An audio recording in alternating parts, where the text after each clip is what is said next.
Bonjour à tous, bienvenue de retour sur la chaîne Reset Info. Dans la vidéo d'aujourd'hui, je vais vous montrer comment résoudre le problème de touche fantôme sur votre Samsung S23 FE.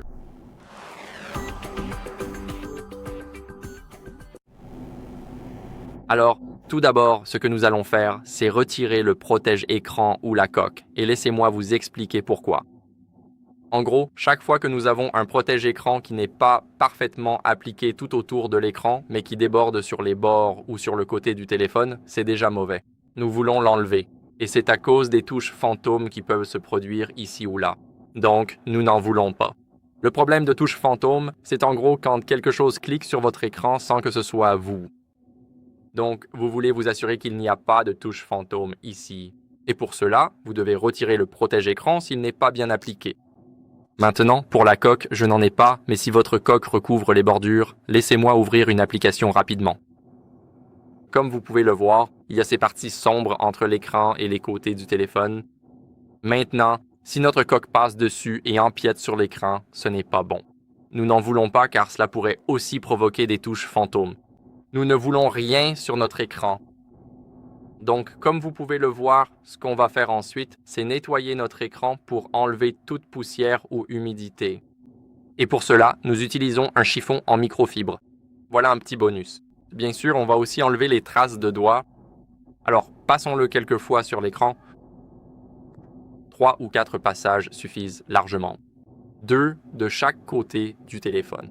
Et après cela, ce que vous devez faire, c'est simplement redémarrer votre téléphone.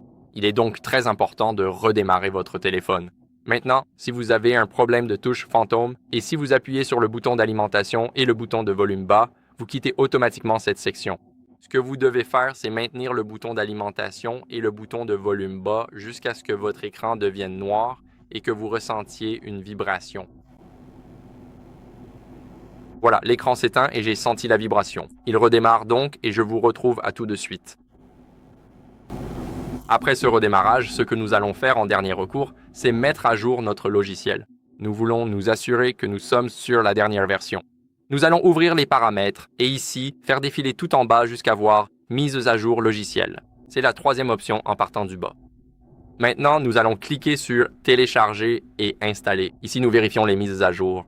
Comme vous pouvez le voir, je suis sur la dernière version. Il vous faut du Wi-Fi pour cela, donc connectez-vous. Je suis sous la dernière version, sinon mettez à jour votre version. Il est très important de rester à jour avec la dernière version. Donc, au moment où j'enregistre cette vidéo, c'est One UI 8.0 et Android 16. Et si vous ne mettez pas à jour votre logiciel, vous resterez bloqué avec tous les bugs sur votre appareil. Vous ne voulez pas ça car les nouveaux logiciels corrigent généralement tous les bugs.